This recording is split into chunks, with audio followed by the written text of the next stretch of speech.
মূল ভিডিওতে যাওয়ার আগে আপনাদের সকলের কাছে অনুরোধ থাকবে আমাদের যে আরও অন্যান্য চ্যানেলগুলো রয়েছে ওই চ্যানেলগুলোকে সাবস্ক্রাইব করে দেওয়া।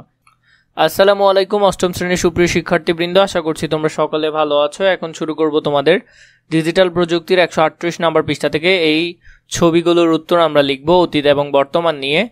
চলো শুরু করি।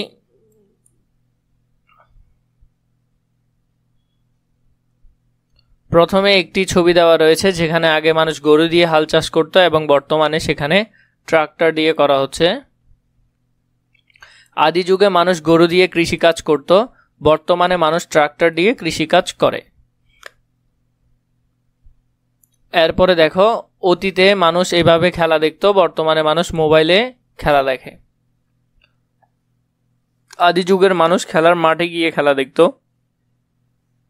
বর্তমানে বেশিরভাগ মানুষই অনলাইনে খেলা দেখে।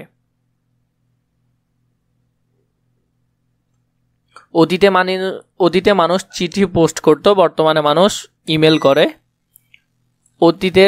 অতীতে মানুষ চিঠি দিয়ে যোগাযোগ করত, বর্তমানে মানুষ ইমেলের মাধ্যমে যোগাযোগ করে।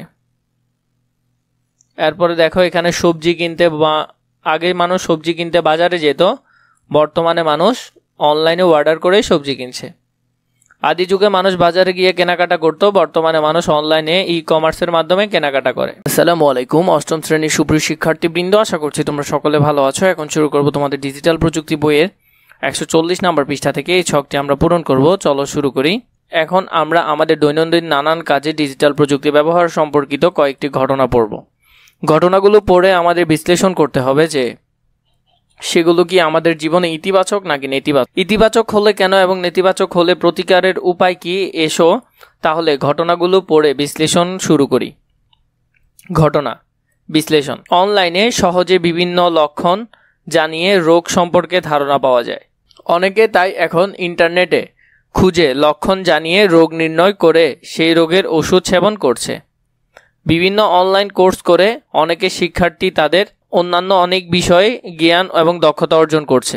ডিজিটাল প্রযুক্তির প্রভাব আজকাল দূর দেশে বা অন্যান্য শহরে বা বাড়িতে বসে অফিস বা ব্যবসায়ের কাজ করছে। ডিজিটাল প্রযুক্তির কারণে আজকাল সহজে বন্ধুবান্ধব, পরিচিত জন, এমনকি খ্যাতিমান ব্যক্তিদের সাথেও যোগাযোগ করা যায়।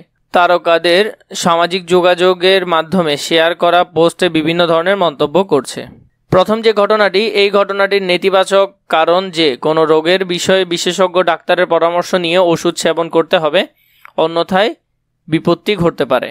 এই ঘটনা ইতিবাচক কারণ একজন শিক্ষার্থীকে পাঠ্য বইয়ের বাইরেও অনেক কিছু জানতে হয়, তাই যে কোনো শিক্ষার্থী অনলাইন কোর্স করে পাঠ্য বইয়ের পাশাপাশি আরও অনেক জ্ঞান বা দক্ষতা অর্জন করতে পারে। এই ঘটনাটি ইতিবাচক কারণ বর্তমান সময়ে ডিজিটাল প্রযুক্তি ব্যবহার করে যে কেউ তাদের দৈনন্দিন অনেক কার্যক্রম ঘরে বসে সম্পূর্ণ করতে পারে।